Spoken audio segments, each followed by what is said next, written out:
شهر رمضان الذي أنزل فيه القرآن. أعوذ بالله من الشيطان الرجيم. بسم الله الرحمن الرحيم. نحمد الله تبارك وتعالى ونصلي على رسوله الكريم والمهدي الموعود عليه الصلاة والتسليم وعلى آلهما وأصحابهما أجمعين. أما بعد، فقال الله سبحانه وتعالى في القرآن المجيد والفرقان الحميد. بسم الله الرحمن الرحيم. والذين إذا فعلوا فاحشة أو ظلموا أنفسهم ذكروا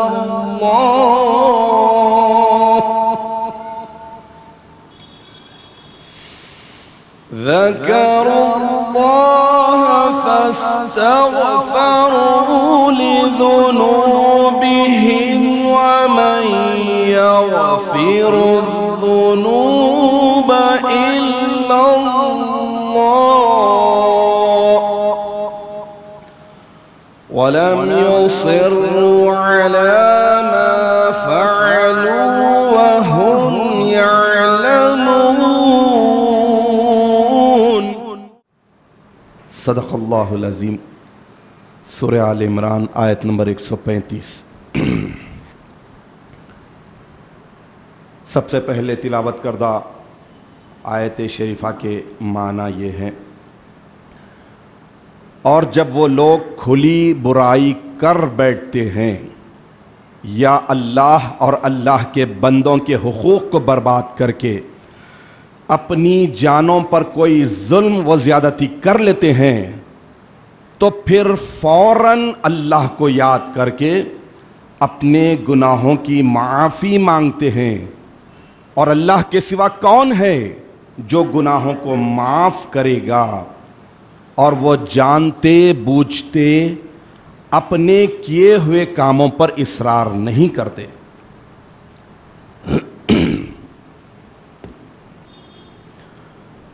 حاضرین محترم، احساس اور ضمیر جب بیدار اور زندہ ہو تو انسان کو اپنے ہر اقدام، ہر کام اور کوئی بھی چیز اس کے نتیجے سے باخبر کر دیتے ہیں. نتیجے کو اپنے سامنے محسوس کرتا ہے احساس کی وجہ سے، ضمیر کے زندہ ہونے کی وجہ سے.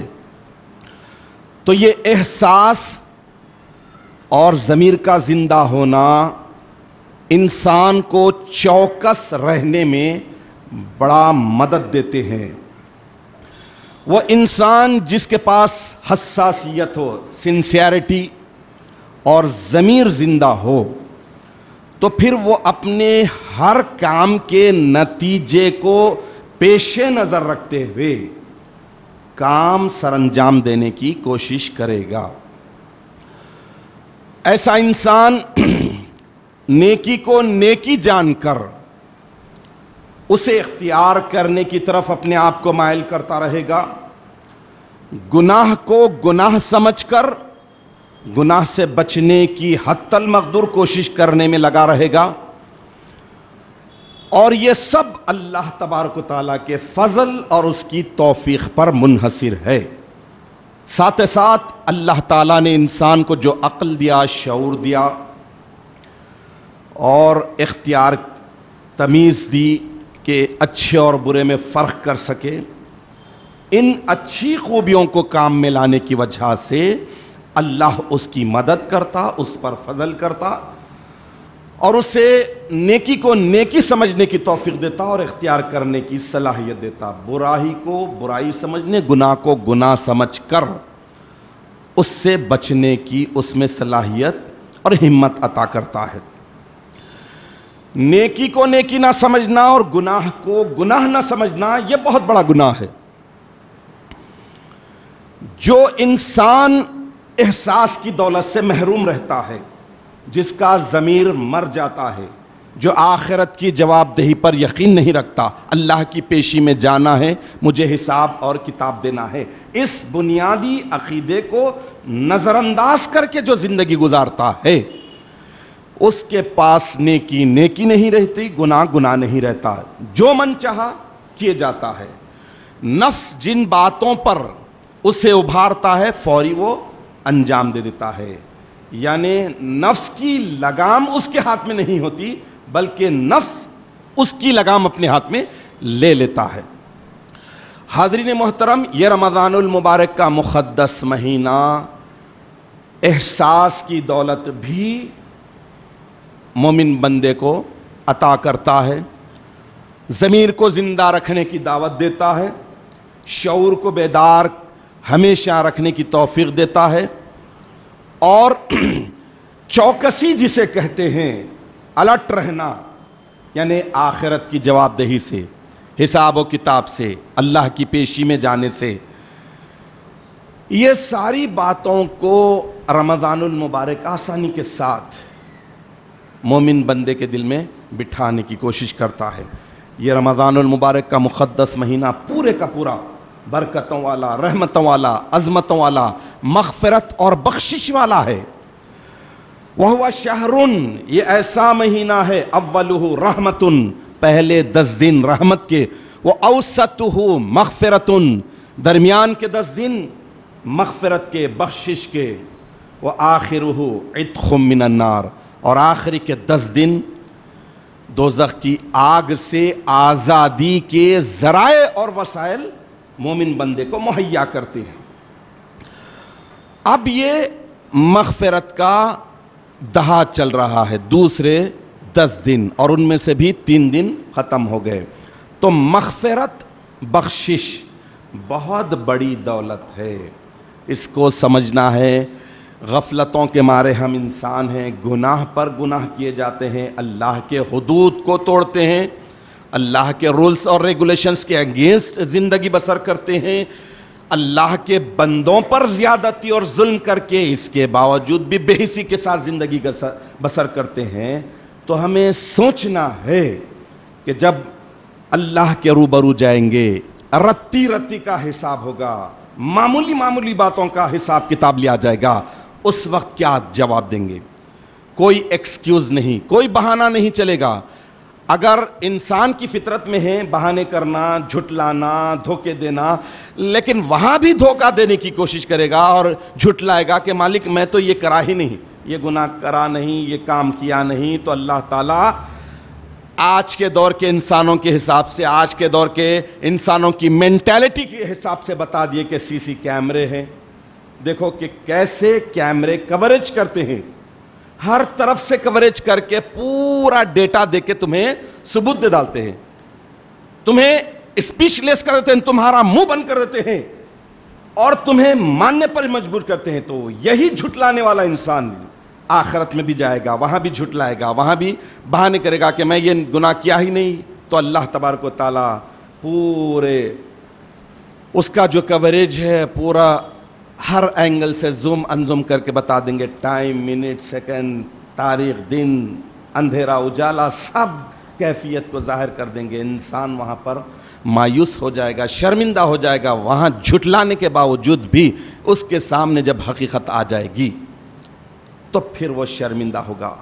اس سے بہتر یہ ہے، اللہ یہ جو غنیمت زندگی دی ہے، اس غنیمت زندگی میں اپنا آپ محاسبہ کریں، جائزہ لیں، حساسیت اور سنسیئرٹی کو زندہ اور باقی رکھیں، اپنے ضمیر کو مرنے سے بچائیں۔ اللہ کے نبی صلی اللہ تعالی علیہ وسلم ارشاد فرماتے ہیں کہ نیکی کرنے پر تیرا دل خوش ہو جائے اور گناہ کرنے پر رنجیدہ اور غم زدہ ہو جائے تو سمجھ تو مومن ہے۔ تو ایمان کا تقاضا یہ ہے کہ جہاں پر گناہ کرنے کے بعد دل میں کھٹک پیدا ہو رہی ہے، بے چینی ہو رہی ہے، تو جتنا جلد ہو سکے بخشش کے لیے کوشش کریں، معافی کے لیے پہل کریں، آگے بڑھیں۔ یہ نہیں کہ دیکھا جائے گا، تو پھر انسان کے لیے بڑی سے بڑی نصیحت بھی کوئی فائدہ نہیں پہنچا سکتی۔ تو یہ مغفرت کا دہا ہے، بخشش کا دہا ہے۔ اللہ کے نبی ارشاد فرما رہے ہیں کہ وہ اوسطہ مغفرتن، درمیانی 10 دن مغفرت کے ہیں۔ مغفرت بخشش کے معنی کیا ہے؟ خالی لغت کے معنی سن لیجئے، ڈکشنری میں جو میننگ بتائے گئے ہیں وہ سن لیجئے، اس کے بعد یہ بار بار ہتھوڑے جو مارتے ہیں۔ اب آپ دیکھ لیجئے، ہم تو ہمارے بچپن میں دیکھتے تھے چاندی کا ورق مکہ مسجد کے بازو بھی تڑ تڑ تڑ مارے، ٹک ٹک ٹک ٹک ٹک، چاندی کو مارتے مارتے مارتے ورق بنا دیتے۔ تو ہر چیز کو شیپ کب ملتا ہے؟ تھپکے جانے، پٹے جانے، کھنلے جانے، اس کے بعد ہی ملتا ہے۔ اللہ نے خاک بنایا ہے تو پیروں میں رہتی ہے خاک، یہی سمجھنا ہے۔ تو اب مغفرت، بخشش کتنی بڑی چیز ہے، سمجھنے کی ضرورت ہے۔ صرف معنوں سے بعد میں آپ کو احادیث اور نقل دوں گا۔ معنی ہیں مغفرت کے ڈھانکنا، کور کر دینا،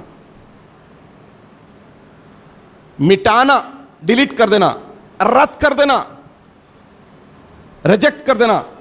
یا پھر مغفرت کے معنی ہے کسی چیز کو محفوظ رکھنے کے لیے، سیف کرنے کے لیے، سیکیور کرنے کے لیے کسی چیز میں چھپا دینا، اس کے معنی ہے مغفرت۔ اور عربی میں ایک محاورہ ہے، ایک سینٹنس ہے کہ اغفر ثوبک فی الوعاء، کپڑے کو برتن میں خوب چھپا دو۔ تو اغفر کے معنی چھپا دینے کے، کپڑے کو برتن میں چھپا دیے، برتن کے اندر رکھ دیے، چھپا دیے، تو اغفر، چھپا دیا گیا۔ تو چھپانے کا مطلب ہے اللہ تبارک و تعالی بندہ جب گڑ گڑا کر اللہ کی رحمت کا طلبگار بن کر، گناہوں کا اعتراف کر کے، اپنی غلطیوں کو مان کر، اپنے گناہوں کو ایڈمٹ کر کر، رو رو کر، گڑ گڑا کر جب اللہ کی بارگاہ میں دعا کرتا ہے، بخشش کی فریاد کرتا ہے، تو اللہ تعالیٰ ڈیلیٹ، رد، مٹا دیتے، معاف کر دیتے، اپنی رحمت سے اس کے گناہوں کو چھپا دیتے۔ یہ رحمت، یہ مغفرت کا دہا ہے۔ ماہ رمضان المبارک مغفرت کے لیے بہت ہی بہترین موقع ہے اللہ تعالیٰ کو راضی کرنے کے لیے۔ ایک ایک چیز کیا بڑا بڑا اجر و ثواب دن میں کر رہے ہیں۔ اللہ تعالیٰ روزے سے پہلے کی جانے والی افطار سے چند لمحے پہلے کی جانے والی دعا وہ دعا ہے جو اللہ تعالیٰ جن دعاؤں کو کبھی بھی رد نہ کرنے کا وعدہ کیے ہیں، قبول کرنے کی گارنٹی دیے ہیں، ان میں سے ایک وقت ہے افطار سے بالکل پہلے کا وقت۔ گڑ گڑائیے، روئیے، رمضان المبارک کا یہ مقدس مہینہ ہے، اتنا سنہری موقع، افطار سے پہلے گڑ گڑا کر جب روتے ہیں، بخشش طلب کرتے ہیں تو اللہ معاف کر دیتا ہے، بڑے سے بڑے گناہوں کو معاف کر دیتا ہے۔ تو رمضان المبارک کا مقدس مہینہ مغفرت کے لیے بے حد و حساب بہترین ہے۔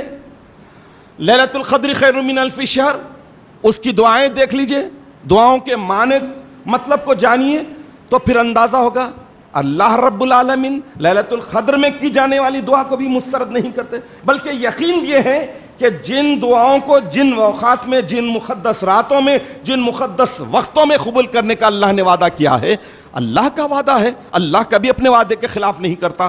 تو یہ رمضان المبارک کا پورا مہینہ مغفرت کا، بخشش کا، ارے اس سے بڑی بات کیا ہونا کہ رمضان المبارک کا روزہ رہ رہے ہیں، لیکن ایمان اور احتساب کے ساتھ۔ من صام رمضان ایمان و احتساب،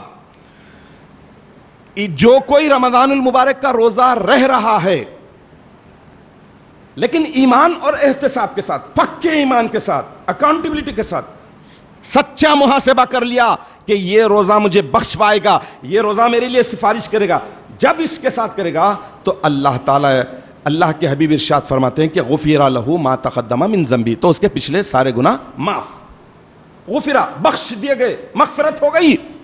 تو اللہ تبارک و تعالیٰ رمضان المبارک میں ڈگر ڈگر پر، بات بات پر، چھوٹی چھوٹی چیز پر بخشنے کے لیے تیار ہیں، بڑی بڑی چیزوں کو سال بھر کے گناہ معاف کر دیے جا رہے ہیں، ابھی کیا ہونا۔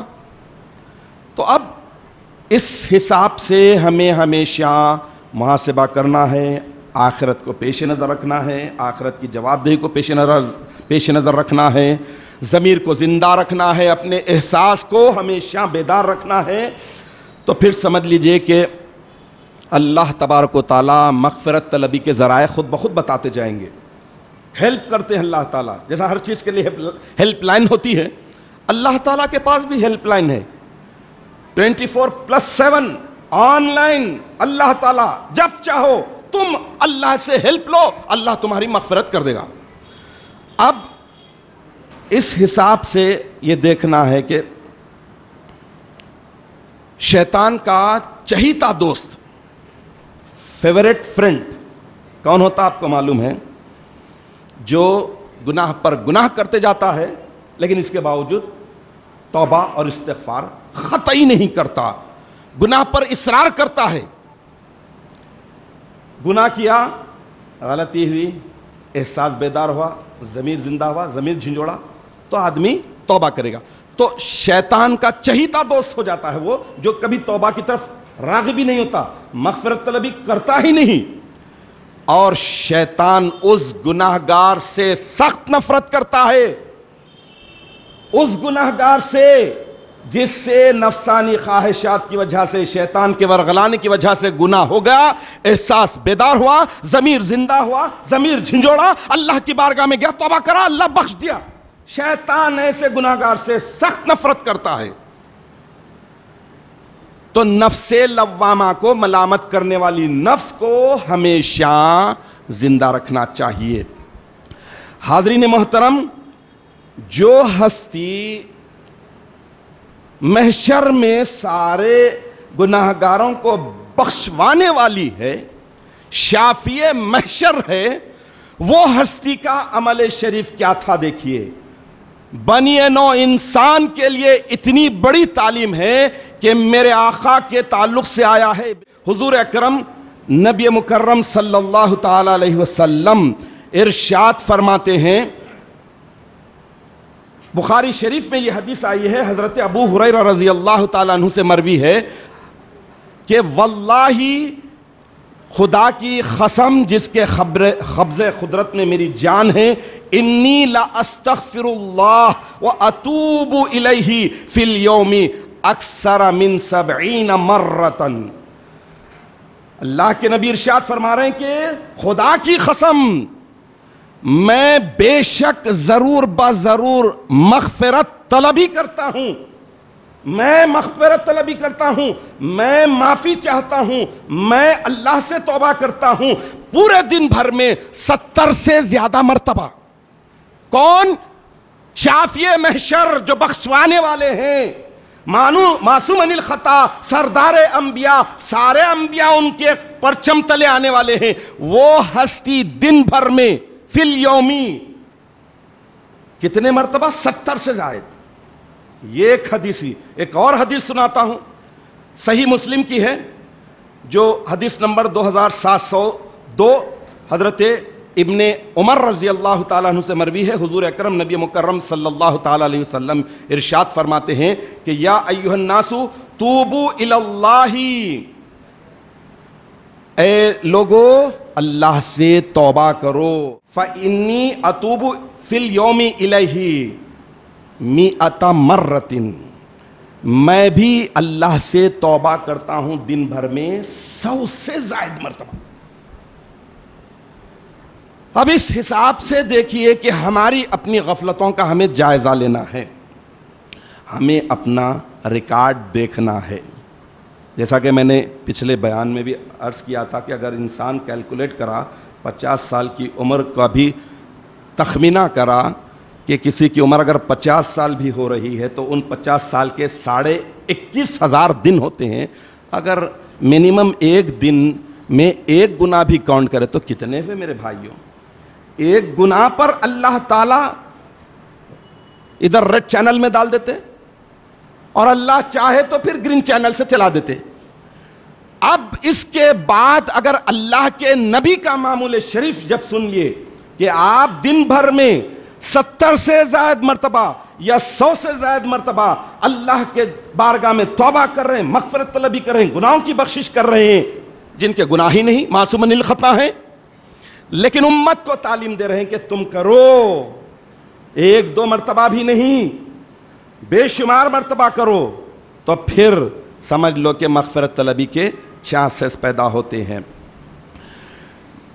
ابن ماجہ اور ابو داؤد میں ایک حدیث شریف آئی ہے, حضور اکرم نبی مکرم صلی اللہ تعالی علیہ وسلم ارشاد فرماتے ہیں کہ طوبیٰ لمن وجدہ فی صحیفتہ استغفارا کثیرا, جس مومن بندے کے نام اعمال میں, رجسٹر میں, دفتر میں مغفرت طلبی کثرت سے ہوگی, اس کے لیے مبارکبادی ہے, اس کے لیے خوشخبری ہے, گڈ نیوز ہے. کس کے لیے ہے؟ جو اپنے مغفرت طلبی کو زیادہ ریکارڈ کرایا ہے, اللہ کی بارگاہ میں رو رو کر ریکارڈ کرایا ہے, اس کے لیے خوشخبری اور مبارکبادی ہے. تو انسان کو یہ دیکھنا ہے عمر گھٹ رہی ہے, عمر ختم ہو رہی ہے, اللہ کے طرف جانا ہے ہمیں. ہر جب انسان مرتا ہے تو انا للہ و انا الیہ راجعون کہتے ہیں. تو معنی کیا ہے بھائیوں؟ انا بے شک, للہ بے شک ہم اللہ کے ہیں, اللہ کے لیے ہیں, وہ انا بے شک ہم الہی راجعون, اسی کی طرف ریٹرن ہونے والے ہیں, اسی کی طرف جانے والے ہیں لوٹ کر. جب یہ بولتے ہیں تو پھر سوچو پلٹ کر جانے والے ہیں, تو پلٹ کر جائیں گے تو کیسے جائیں؟ نکھر کے سنور کے جائیں یا بگڑ کر جائیں؟ اپنے دفتر میں, اپنے رجسٹر میں گناہوں کا انبار لے کر جائیں یا پھر مغفرت طلبی کا انبار لے کر جائیں؟ دن گزر رہے ہیں. امامنا سیدنا حضرت میرا سید محمد جیون پوری مہدی موعود علیہ الصلوۃ والتسلیم جب نیا چاند دیکھ کر لوگ مبارکبادی دیتے تو آپ ارشاد فرماتے کہ مخلوق لوگ چاند کو دیکھتی ہے اور خوشی کرتی ہے, ان کو خوشی نہیں کرنی چاہیے, زاری کرنی چاہیے, رونا چاہیے, مغفرت طلبی کرنی چاہیے, گڑ گڑانی چاہیے, اور افسوس کرے کہ عمر ضائع ہو گئی, نیکیاں نہیں کیے, موت قریب آ گئی. کیونکہ اپنی ذات پر جو ملامت نہیں کرتے اور توبہ نہیں کرتے, ہوشیار رہنا چاہیے کہ ہمارا حال کیسا ہوگا اللہ کی بارگاہ میں جب جائیں گے. پناہ بخدا. تو یہ رمضان المبارک کا مغفرت کا دہا ہمیں آپ کو جھنجھوڑ رہا ہے. ایک واقعہ آپ کو سناتا ہوں, جن کی زندگیاں تقوی میں, عبادتوں میں, اللہ کو دیکھنے اور دکھانے میں گزر گئی. ابتدا اسلام کا واقعہ ہے. وہ ہستی کیسے رو رہی ہیں؟ حضرت آدم علیہ السلام 200 سال سے زائد روئے, گڑ گڑائے, استغفار کرے, اللہ بخشش کیا. پھر ہم تو گناہوں میں لت پت ہیں. اب وہ ہستی کا واقعہ سنیے کہ حرم مکہ ہے, کعبۃ اللہ شریف کا مقام ہے, کعبے کے پاس ملتزم ایک مقام ہے, یعنی دروازہ جو ہے کعبے کا, ڈور, اور حجر اسود, اس کے درمیان کا جو چھوٹا ٹکڑا ہے اسے ملتزم کہتے ہیں. ملتزم کا مطلب لازم, یعنی روایتوں میں آیا ہے کہ وہاں ٹھہر کر صدق دلی کے ساتھ اللہ سے جو دعا مانگے اللہ تعالیٰ پر لازم ہے کہ اس کو قبول کر لے. وہاں پر ملتزم پر ٹھہر کر باب کعبہ کو, دروازے کے چوکھٹ کو پکڑ کر ایک ہستی رو رہی ہے, زار و خطار رو رہی ہے, اتنا رو رہی ہے, اتنا رو رہی ہے کہ گڑ گڑا رہی ہے. سسکیاں نکلی, ہچکیاں نکلی, اس کے بعد آواز نکل گئی اور یہ گڑ گڑا رہے ہیں کہ مالک تیری کائنات میں اتنے ذرات نہیں ہوں گے, اتنے کنکریاں نہیں ہوں گے جتنے میرے گناہ ہیں. مالک تیری زمین پر اتنے درخت اور درخت پر اتنے پتے نہیں ہوں گے جتنے کہ میرے گناہ ہیں. مالک تو بخش دے, مالک تو ارحم الراحمین ہے, رحم کرنے والوں میں سب سے زیادہ رحم کرنے والا. اور کرم کرنے والوں میں سب سے زیادہ کرم کرنے والا، زار و خطار، عشاء کے بعد سے یہ سلسلہ شروع ہوا، طواف بھی چل رہا ہے، عبادت بھی ہے، جب اس کی ہچکیاں، اس کی سسکیاں لوگ سن رہے ہیں تو آٹومیٹیکلی فطری طور پر دوسروں سے بھی آہ نکل جاتی ہے، دوسرے بھی رونے لگ جاتے ہیں، ماجرا اتنا وہ ہو جاتا ہے کہ حرم مکہ غم کے ماحول میں ڈوب جاتا ہے۔ اسی دوران ایک تابعی کہتے ہیں کہ میں اس رونے والے کے کپڑے کو پکڑ کر اللہ رب العالمین سے دعا کی کہ مالک، معلوم ایسا ہوتا ہے کہ یہ تیری کائنات کا سب سے بڑا گناہگار ہے، تو بخش دے، معاف کر دے مالک، تجھے تیری رحمانیت کا واسطہ ہے مالک، تجھے تیرے محبوب کا واسطہ ہے۔ وہ ہستی روتی ہے جو تبع تابعی ہے، رونے والی، مغفرت طلبی کرنے والی ہستی کے کپڑے کو پکڑ کر اور کعبے کے پردے کو پکڑ کر روتی ہے۔ ان کا رونا کم بھی نہیں ہوا، وہ اللہ سے گڑ گڑا رہے ہیں، رو رہے ہیں۔ اس کے بعد وہ ہستی کہتی ہے، جو تبع تابعی ہے، وہ پوچھتے ہیں کہ معاملہ کیا ہے، آپ ہیں کون، آخر کیا بات ہے؟ ان کے چہرے پر نقاب تھا، اپنے چہرے کو چھپا کر دامن اللہ کی بارگاہ میں گڑ گڑا رہے ہیں، کعبے کی چوکھٹ کو پکڑے ہیں، رو رہے ہیں، اپنے گناہوں کو یاد کرتے جا رہے ہیں اور یہ کہہ رہے ہیں کہ میرے گناہ انگنت ہے، بے شمار۔ اب وہ تابعی ہستی بڑی بے چین ہو گئی، بہت سارے لوگ رونے والے کے ساتھ رو رہے ہیں، جو کعبۃ اللہ شریف گئے ہیں وہ دیکھتے ہیں کہ رونے والے کو دیکھ کر بھی رونا آ جاتا ہے۔ وہ مقام ہے کعبۃ اللہ، وہ صحن کعبہ میں جو جاتا ہے، سنگ دل بھی اگر جائے، اللہ وہاں پر اس سے بھی آنسو ٹپکا دیتا ہے۔ لیکن یہ بات، میں یہ واقعہ جو سنا رہا ہوں ابتدائے اسلام کا، بڑی ہستی کا، وہ تبع تابعی آخری میں پریشان ہوتے ہیں، ہوتے ان سے رہا نہیں جاتا کہ دیکھتے ہیں کہ کائنات کا سب سے بڑا گناہگار کون ہے، چہرے سے جب چادر کھینچتے ہیں، دیکھتے ہیں، پریشان ہو جاتے ہیں اور غشی کھا کر گر جاتے ہیں۔ وہ ہستی ہوتی ہے مولا کائنات علی المرتضیٰ رضی اللہ تعالیٰ عنہ کے پوترے اور شہید کربلا میرے آقا سیدنا حسین رضی اللہ تعالیٰ عنہ کے ایکلوتا ایک بیٹے جو شہادت کے بعد بچ گئے تھے، امام زین العابدین رضی اللہ تعالیٰ عنہ۔ یہ معمولی بات نہیں ہے میرے بھائیوں، خاندان نبوت سے اتنا قریبی تعلق، ارے جن کی نسل میں امام جعفر صادق ہیں، جن کی نسل پاک میں امام باقر وغیرہ ہیں، وہ ہستی رو رہی ہے، وہ ہستی گڑ گڑا رہی ہے اور اعتراف کریں کہ میرے گناہ زمین پر جتنے کنکر ہیں اس سے بھی بڑھ کر ہے، اور درختوں پر جو پتے ہیں ان سے بھی زیادہ ہیں، تو پھر میرا آپ کا کیا شمار؟ تو گناہوں کی مغفرت طلبی کے لیے یہ بہترین موقع ہے، یہ بہترین مہینہ ہے۔ اس مہینے میں اللہ سے گڑ گڑا کر، آپ کا اللہ کا، میرا اللہ کا ڈائریکٹ معاملہ ہے، جو چاہے آپ بڑی سے بڑی چیز معاف کرا سکتے ہیں، معاف کرائیے، گڑ گڑائیے، اللہ تعالیٰ ارحم الراحمین ہے، معاف کرے گا۔ اللہ رب العالمین ہم تمام کی ناقص عبادتوں کو قبول فرمائے، ہمارے گناہوں کو بخش دے، معاف فرما دے، ہم تمام کو صحیح معنوں میں متقیانہ اور پرہیزگارانہ زندگی بسر کرنے کی توفیق عطا فرمائے، آمین یا رب العالمین۔ وآخر دعوانا الحمدللہ رب العالمین۔